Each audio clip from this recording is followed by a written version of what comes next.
కల్తీ వ్యవహారం మీద మేము చర్చకి సిద్ధంగా ఉన్నాము. మీరు చర్చకి సిద్ధంగా ఉన్నారా? మీరు ఏదైతే ఆరోపణలు చేస్తున్నారో ఆరోపణలకి సంబంధించి సాక్ష్యాలు తీసుకురండి, సాక్ష్యాలు తీసుకొచ్చి మాట్లాడండి. సాక్ష్యాలు లేకుండా ఎక్కడో సాక్షి పేపర్లో ఉన్న తతంగాల్ని తీసుకొచ్చి ఈ సభని ఆటంకపరచడం కానీ, సభా సమయాన్ని వృధా చేయటం కానీ మంచిది కాదు అని చాలా క్లియర్గా చెప్పున్నారు.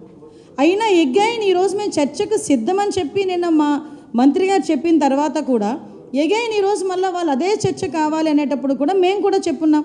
నేను డైరెక్ట్గా ప్రభుత్వం ఏ చర్చకైనా సిద్ధంగా ఉంది, ప్రజాహితం గురించి ఏ చర్చ గురించి అయినా మేము సిద్ధంగా ఉన్నాము, కల్తీ లడ్డు గురించి చర్చించడానికి కూడా మేము సిద్ధంగా ఉన్నాము, చెప్పండి మీ చర్చకి సిద్ధమేనా అని మాట్లాడితే తిరిగి ఎల్ఓపి గారు తన నోటుకొచ్చినట్టు ఆయన మాట్లాడి సభ వాయిదా వేసుకుని వెళ్ళిపోవటం జరిగింది. అంటే 2 రోజులు, యాక్చువల్గా 4 రోజులు ఇచ్చిన బడ్జెట్కి సంబంధించిన డిస్కషన్లో 2 రోజులు అసలు సంబంధమైన ఇష్యూని, సంబంధమైన కంపెనీలని తీసుకొచ్చి అవాస్తవాలను మాట్లాడి 2 రోజుల సభా సమయాన్ని వృధా చేయటం అనేది చాలా క్లియర్గా మీరందరూ కూడా చూశారు.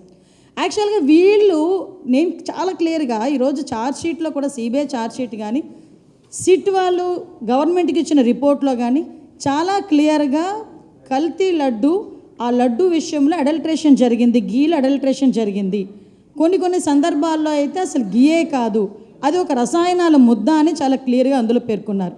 అట్ ద సేమ్ టైం అందులోని కూడా చాలా క్లియర్గా ఇందులో 240 కోట్ల రూపాయలు స్కామ్ జరిగింది. అది ఎవరెవరు జేబుల్లోకి వెళ్ళినాయో కూడా అన్నీ కూడా క్లియర్గా మేము బయటకు తేటతెల్లం చేస్తాము అని కూడా చాలా క్లియర్గా చెప్పారు. వైవి సుబ్బారెడ్డి సాక్షాత్తు జగన్మోహన్ రెడ్డి బాబాయ్ ఇందులో అడల్ట్రేషన్ జరిగింది అని చెప్పి ఆ రోజు ఒప్పుకున్న సందర్భం, మొన్న రీసెంట్గా ఒప్పుకున్న సందర్భం. అదేవిధంగా ఎన్డీడీబీ రిపోర్ట్లో కూడా ఇందులోని కల్తీ జరిగింది, లడ్డూలోని నెయ్యిలో కల్తీ జరిగింది అని చెప్పి క్లియర్ చేసిన సందర్భం. మైసూర్ ల్యాబ్లో కూడా చాలా క్లియర్గా వాళ్ళు గవర్నమెంట్లో ఉన్నప్పుడే 2020లోనే వాళ్ళు గవర్నమెంట్లో ఉండేటప్పుడే ఇలా అడల్ట్రేషన్ జరిగింది అని చెప్పినప్పుడు దాని అంతటినీ కూడా దాచిపెట్టిన విషయం వాస్తవం కదా. ఈ విషయాలన్నీ మాట్లాడండి రా బాబు అంటే లేనిపోని వ్యవహారాలండి. మీరు ఒక్కసారి క్రానలాజికల్గా కూడా చూసుకుంటేనండి, ఇంతకుముందు ఇలాగే సభా సమయాన్ని అవాస్తవాలను తీసుకొచ్చి సభలో పెట్టి కొన్ని రోజులుగా సభను జరగకుండా చేసిన సందర్భాలను కూడా మీకు గుర్తు చేయాలి. మీకు లాస్ట్ టైం మీ అందరికీ గుర్తే ఉండే ఉంటుంది పింక్ డైమండ్. మీరందరూ ఎవరు కూడా మర్చిపోలేని మాట అది.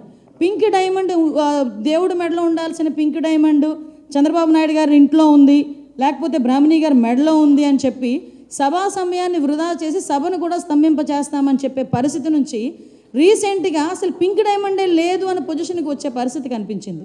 అదేవిధంగా ఒకసారి సభలో కూడా 32 మంది డిఎస్పీలని ఒకే సామాజిక వర్గానికి వాళ్ళు చెందిన వాళ్ళకి ప్రమోషన్స్ ఇచ్చారు అని చెప్పి ఒక రకమైన స్లోగన్ తీసుకొచ్చారు.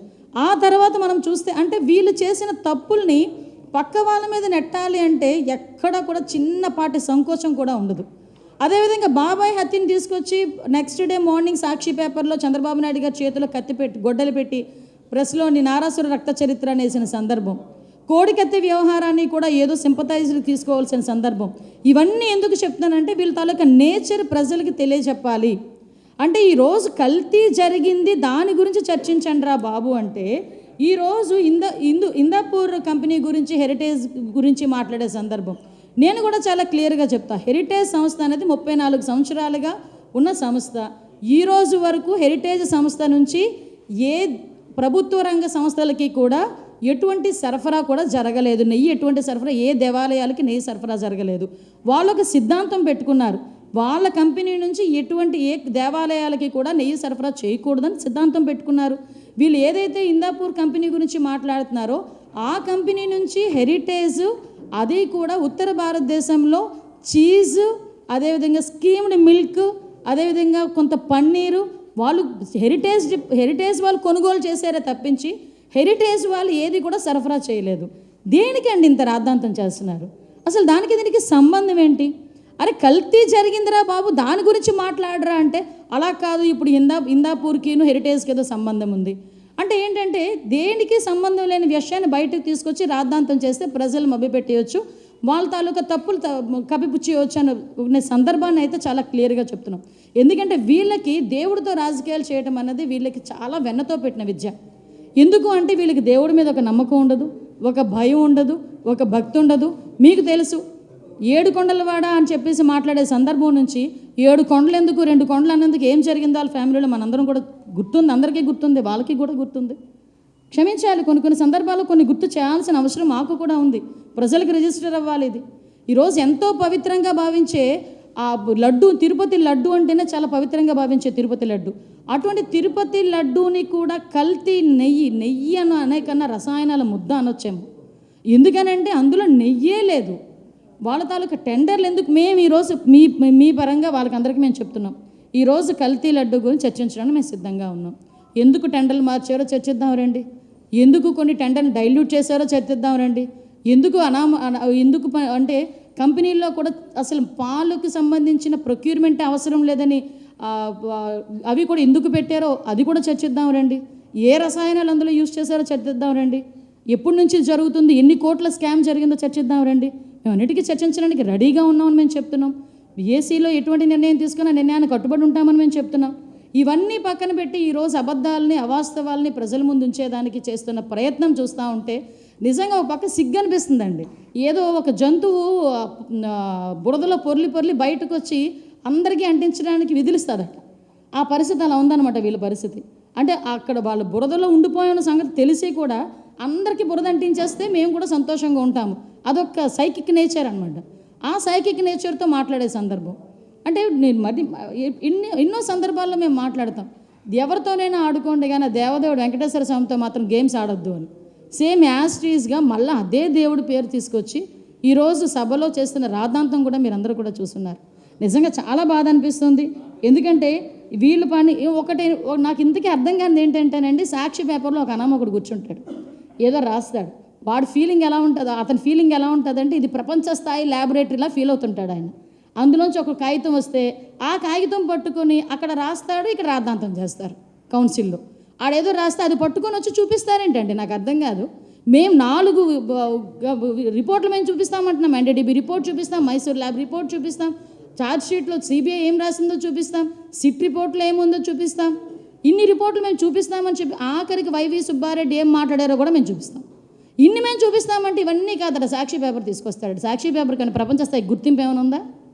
ఇంకో విషయం కూడా చెప్తున్నానండి, ఈ రోజు వరకు హెరిటేజ్ సంస్థ ఎవరికి కూడా సరఫరా చేయకూడదు అని నిబద్ధత ఏదైతే ఉందో, ఈరోజు వాళ్ళ బుద్ధిని ఏదో అంటారు కదా, పచ్చకామెరలోడికి లోకం అంతా పచ్చగానే కనిపిస్తుందని సాక్షి పేపర్లో యాడ్లకి, సాక్షి పేపర్ కొనుగోలుకి ప్రభుత్వం నుంచి ఎన్ని వందల కోట్లు గవర్నమెంట్ సొమ్ము సాక్షి అకౌంట్లోకి వెళ్ళిందో మీ అందరికీ తెలియదా? దగ్గర యాడ్లు, అదేవిధంగా సాక్షి పేపర్ కొనుగోలుకి దగ్గర 600 కోట్ల రూపాయలని కూడా రెండింటికి కలిపి ప్రజాధనాన్ని తీసుకెళ్ళి సాక్షి అకౌంట్లో వేసుకోలేదా? మేము అలా అనుకుంటున్నారా? మీలాంటి దుర్బుద్ధి మాకు ఎక్కడా లేదే. భారతీయ సిమెంట్స్కి సంబంధించి, సిమెంట్లకు సంబంధించి కొనుగోలు వ్యవహారాలు ఎక్కడికి తెలియదు అనుకుంటున్నారా? మేము ఒకటే చాలా క్లారిటీగా ఉన్నాం, ఈరోజు మేమేమీ తప్పు చేయలేదు కాబట్టే ఎక్కడ కూడా మీ క్లియర్గా కల్తీ జరిగింది అన్నది క్లారిటీ ఉంది కాబట్టే ఈరోజు మీరు చర్చకి రండి అంటే మేము సిద్ధంగా ఉన్నామని చెప్పాం. మీ చర్చకి రమ్మని చెప్పింది కూడా మీరే, దానికి మేము సిద్ధంగా ఉన్నామని చెప్తే మళ్ళీ పారిపోతారేంటి? ఇప్పుడు గుర్తొచ్చింది ఆ బడ్జెట్, కమింగ్ 2 days బడ్జెట్ గురించి మాట్లాడాలని. మరి 4 రోజులు బడ్జెట్ సమయాన్ని ఎందుకు మీరు వేస్ట్ చేశారు? ఈ విషయాలన్నిటి మీద కూడా గౌరవ ప్రతిపక్ష సభ్యులు సమాధానాలు చెప్పాల్సిన అవసరం ఉంటుంది.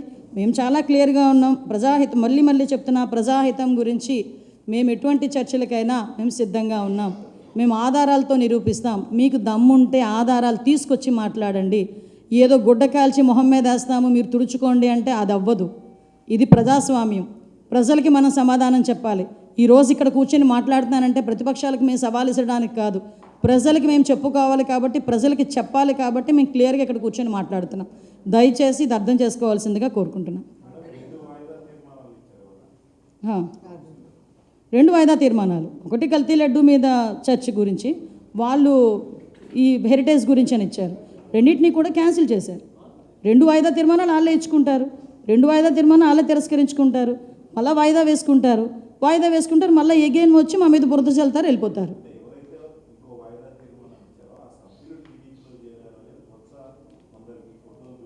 ఓకే, ఫోటో చూపించారు కదా, వాళ్ళ ఆఫీస్ నుంచి కానీ వాళ్ళ పార్టీ నుంచి కానీ వాళ్ళకి ఎటువంటి నోటీస్ అయినా వెళ్ళిందా? ఇచ్చారా? ఒకసారి నాకైతే తెలియదు, ఇచ్చారని మిమ్మల్ని అడుగుతున్నా. రికార్డ్స్లో ఇప్పటికొచ్చి చూడండి, కౌన్సిల్ రికార్డ్స్లో వాళ్ళ నేమ్ పక్కన ఏ పార్టీ అని, ఏ పార్టీకి సంబంధించిన వ్యక్తులను ఉందో, వైకాపా అని ఉంది. అసలు వాళ్ళకే కోఆర్డినేషన్ లేదు. ఈరోజు హౌస్లోకి రాగానే ఒక అతను పైకి లేచి స్పెషల్ మెన్షన్ ఏదో సంథింగ్ క్వశ్చన్ అడుగుతున్నారు. వాళ్ళకి ఏం చేయాలో కూడా వాళ్ళకే ఒక క్లారిటీ లేకుండా వాళ్ళు బిహేవ్ చేసే పరిస్థితి కనిపిస్తూ ఉంది. ఓకే,